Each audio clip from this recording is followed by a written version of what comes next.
wabarakatuh.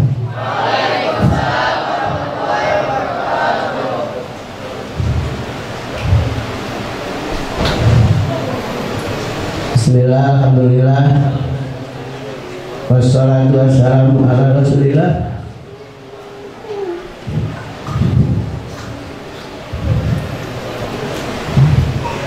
Sayyidina Muhammad ibn Abdillah wa ala alihi wa sahbihi wa mawala, amma ba'du.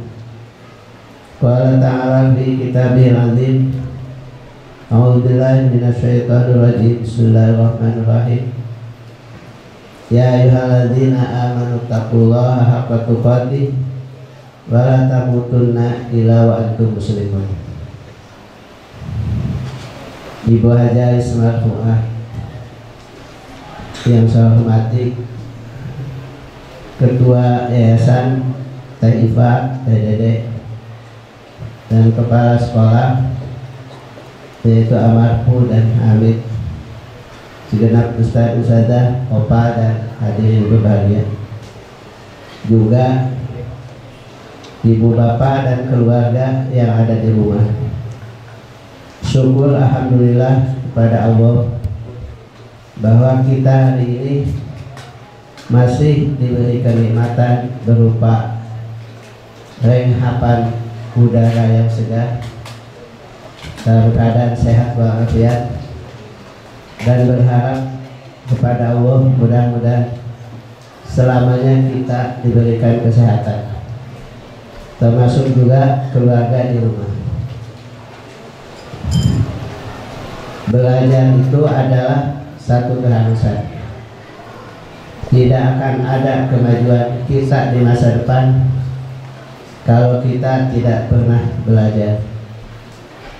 Belajar yang paling penting adalah bagaimana kita menguasai tentang ilmu-ilmu Allah, yaitu tentang Quran, Sunnah, tentang tauhid, fikih, akhlak, dan lain sebagainya. Tanpa kita belajar, tanpa kita mendapatkan ilmu yang cukup, yang sempurna, yang manfaat. Namun demikian, bahwa belajar hari ini begitu berat dan besar tantangannya, terutama dengan pandemi 19 ini, sehingga kita tidak bisa bertemu dengan orang tua. Kita hanya lewat virtual, kita bisa bertemu dengan mereka. Dan kita harus bersyukur kepada Allah. Karena apa? Karena santri-santri semuanya bisa belajar di pondok pesantren Al-Muhajirin, walaupun dalam suasana corona yang sangat kita takutkan itu. Kita hari ini bersyukur kepada Allah karena sekian bulan sudah belajar dengan baik, dengan sempurna, dan berharap belajar yang selanjutnya akan lebih baik, lebih sempurna. Namun bahwa corona yang kita takutkan ini sekarang semakin menjadi-jadi. Hampir semua kabupaten di Jawa Barat, di Indonesia, kasusnya bertambah. Yang kita khawatirkan adalah ketika kita mendengar pesantren Cipasung, santri dan kiai terkena, juga di Husnul Khotimah Kuningan terkena. Yang Bapak bayangkan adalah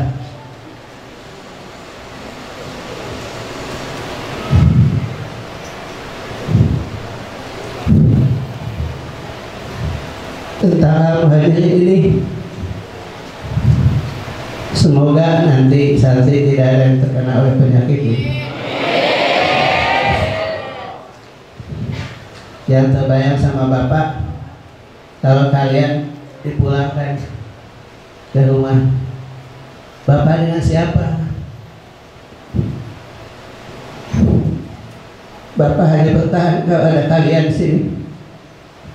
Kalian tetap di pesantren, itulah kebahagiaan Bapak. Tidak ada lebih daripada itu. Oleh karena itu kita berusaha untuk terus jaga kesehatan, jaga kebersihan, dan kita disteril di sini, tidak ada yang keluar dari luar, tidak ada yang ke dalam.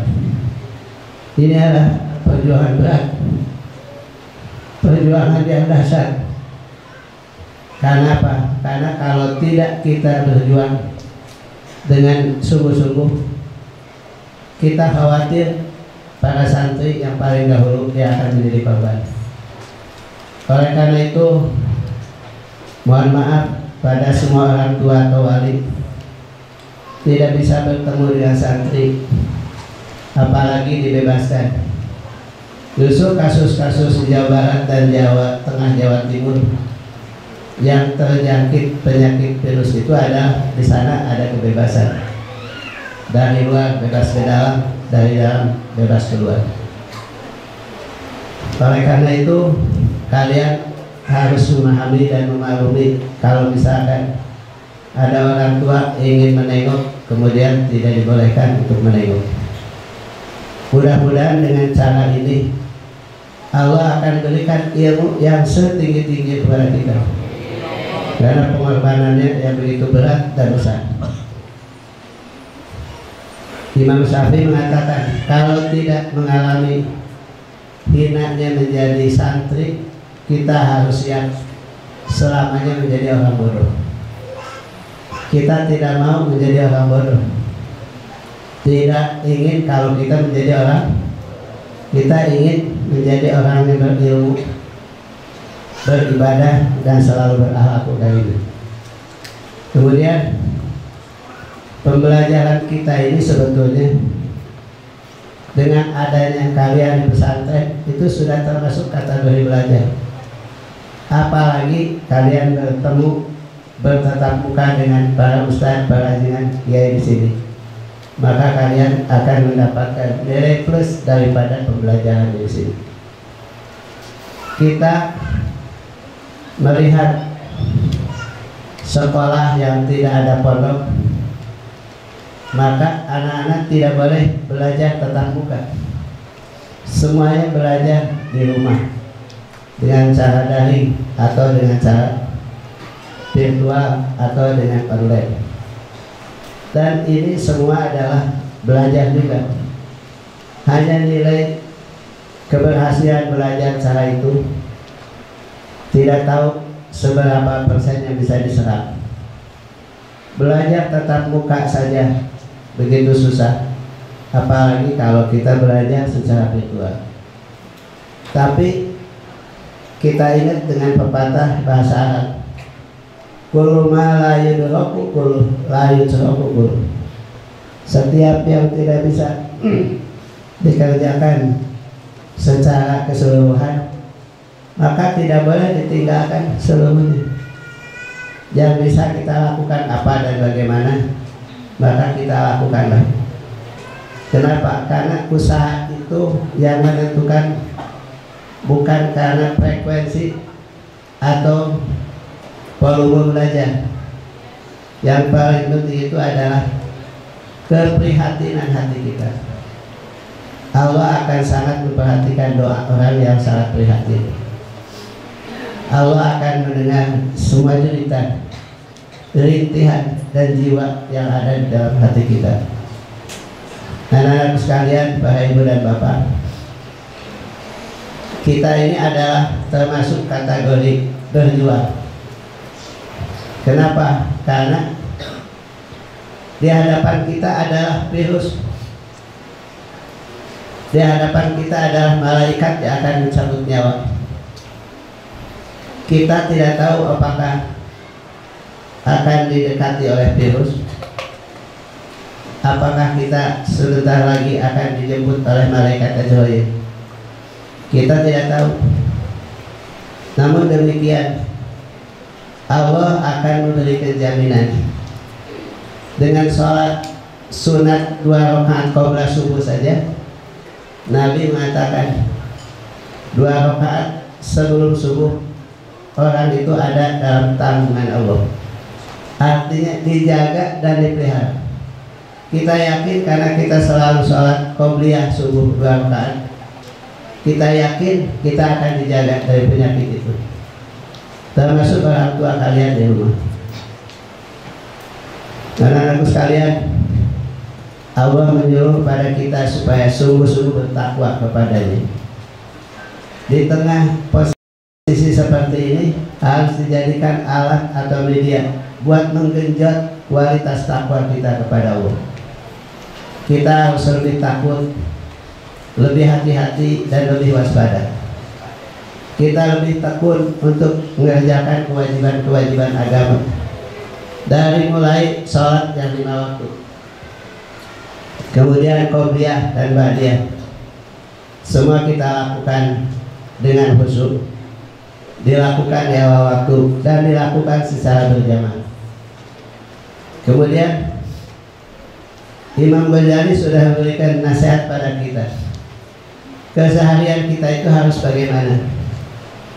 Imam Ghazali menyebutkan, bangunlah kalian sebelum subuh, sholatlah di waktu itu, bacalah Quran dan berdoalah. Begitu datang azan subuh, sholatlah 2 rakaat qabla subuh. Kalau bisa rakaat pertama Al-Nasr dan Qul ya ayyuhal kafirun. Sedangkan rakaat keduanya Alam Taro dengan Qul huwallahu ahad. Siapa yang sholat 2 rakaat sebelum subuh seperti tadi, bukan hanya Allah akan jamin keselamatan kita, tapi juga Allah akan memberikan rasa benghar, rasa kaya, lebih kaya daripada orang yang punya langit dan bumi seisinya. Kemudian saat itulah malaikat turun mencari di saat itu siapa yang bangun, siapa yang tahajud, siapa yang ngaji, siapa yang berdoa. Dijamin oleh Allah doanya dijawab. Itulah tugas kita sehari-hari. Setelah itu kita sholat subuh berjamaah. Zikir wirid tidak boleh menghentikan kegiatan keagamaan, termasuk belajar, mengaji, mengulangi sampai terbit matahari.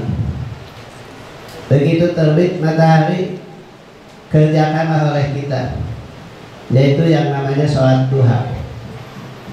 Sholat duha itu sholat pemanggil rezeki. Kalau kita ingin rezekinya banyak, usaha barokah, kekayaan anak melimpah, maka biasakan sholat duha, walaupun 2 rakaat. Kalau bisa yang sedang 4 rakaat. Kalau bisa yang maksimal adalah 8 rakaat. Setelah itu yang kerja, yang belajar, yang bisnis, yang dagang. Tibalah 1 jam atau kurang lebih kita istirahatkan badan, yang disebut dengan qailulah. Lalu bangun, kita melaksanakan sholat dulu berjamaah. Qobliyah ba'diyah kita amalkan. Wirid, zikir, doa kita kerjakan. Setelah itu kalian harus apa? Tentu buat kalian adalah belajar lagi. Baik belajar kitab, belajar kurikulumnya ada di sekolah. Sampai tiga kegiatan yang dilakukan setelah zuhur itu, kita akan sholat asar berjamaah. Kemudian belajar lagi sampai menjelang maghrib zikir lagi, doa lagi. Itulah kegiatan dalam rangka persiapan untuk maghrib. Datang maghrib, kita sholat lagi. Setelah maghrib kita zikir dan doa sampai isya, belajar lagi, zikir lagi, doa lagi, sampailah jam 9-10. Tidurlah dan istirahatlah. Itu tugas kewajiban kita sehari-hari. Kalau kita mengikuti apa yang sudah dijadwalkan kegiatan harian oleh Imam Ghazali kita amalkan, kita kerjakan, insya Allah akan menghantarkan kesuksesan dan kebahagiaan bagi kita. Anak-anak sekalian, kita ini lemah. Kita ini lemah. La haula wala quwata illa billah. Hanya Allah yang kuat, Allah yang perkasa. Oleh karena kita lemah, tidak boleh ada takabur sedikit pun, baik karena rupa, karena harta, karena jiwa, karena raga. Semua adalah anugerah dari Allah yang harus kita syukuri, bukan dijadikan alat untuk takabur pada yang lain. Tidak boleh lupa bahwa Islam mengajarkan kepada kita supaya kita ini tawakal kepada Allah. Kalian jauh dari ibu, jauh dari bapak, jauh dari keluarga. Tawakal kalian pada Allah, maka insya Allah Allah akan menjaga kita. Karena Allah sangat cinta kepada orang yang selalu tawakal. Innallaha yuhibbul mutawakkilin. Allah cinta kepada orang yang bertawakal. Anak-anakku sekalian, kalau kita sabar dan penderitaan belajar, kita akan bahagia dengan dapatnya ilmu nanti. Kalau kita sabar menghadapi kesulitan belajar, Allah akan mengganti dengan kemudahan kelak setelah kita dewasa. Kalau kita tahan sabar dalam menghadapi penderitaan, kesulitan, maka Allah akan berikan anugerah berupa kemudahan nanti setelah kita dewasa. Anak sekalian, kita disuruh oleh Allah untuk selalu berdoa. Dan doa kita apa? Doanya pertama bacakan Rabbana hablana min azwajina wa dzurriyyatina qurrata a'yun waj'alna lil muttaqina imama. Yang artinya, ya Allah berilah kepada kami istri, suami, anak, keturunan yang baik, yang soleh, yang menjadi permata hati. Kemudian minta sama Allah agar kita nanti dijadikan pemimpin yang bertakwa, yang bisa berikan contoh kepada umat masyarakat, menjadi pemimpin yang adil, biar nanti menjadi syafaat pada hari kiamat. Dan kita minta sama Allah, ya Allah, jadikanlah kami ini sebagai hamba Allah yang soleh. Amin ya Rabbal. Yang soleh, bukan yang salah. Yang soleh itu adalah yang iman, yang rajin ibadah, yang akhlaknya baik, yang ilmunya cukup, dan memiliki keterampilan serta bermanfaat di tengah kehidupan masyarakat, berbangsa dan bernegara. Yang terakhir, doakan oleh kalian bapak, keluarga, dan semua para pengurus yayasan, para asatidz, para ustadzah, biar mereka ini tetap semangat mengabdi kaum hadirin, tetap semangat menjadi pejuang-pejuang di jalan Allah. Ketika kita berjuang di jalan Allah, Allah akan membantu, Allah akan menolong, Allah akan mengangkat kita. Seperti yang disebutkan oleh Allah, intan surullah yang syukum wa yuthabit aqdamakum. Kalau kalian menolong, membantu, mengejawantahkan program Allah, maka Allah akan tolong, Allah bantu, Allah jaga diri kita. Niatkanlah kalian berada yang majelis adalah jihad fisabilillah, jihad melawan nafsu, jihad melawan keinginan, juga jihad kita melawan pengangguran. Kita ingin terus menjadi mujahid dan mujahidah yang sempurna, yang memiliki masa depan yang baik. Masa depan kita yang baik hanya dengan dua. Pertama dengan ilmu, kedua dengan iman. Ini yang disebutkan Allah, ya fa'illahu ladzina amanu minkum waladzina utul ilma darajat. Kalau kita punya iman, kita punya ilmu, pasti Allah akan angkat derajat kita. Mudah-mudahan kita punya kedudukan martabat yang sudah dijanjikan Allah. Kita akan bahagia dunia dan bahagia akhirat. Semuanya hidup menjadi barokah untuk kita, yang ada di Al-Muhajirin, tidak boleh lupa doakan orang tua kalian di sana. Biar mereka tabah, sabar, tawakal. Walaupun kita tidak berjumpa, tidak bertatap muka. Peribahasa mengatakan jauh di mata, dekat di hati. Kita walaupun jauh, tapi hati mendekat. Mudah-mudahan Allah akan bersama kita selamanya. Wallahul muwaffiq ila aqwamit thoriq. Wassalamualaikum warahmatullahi wabarakatuh.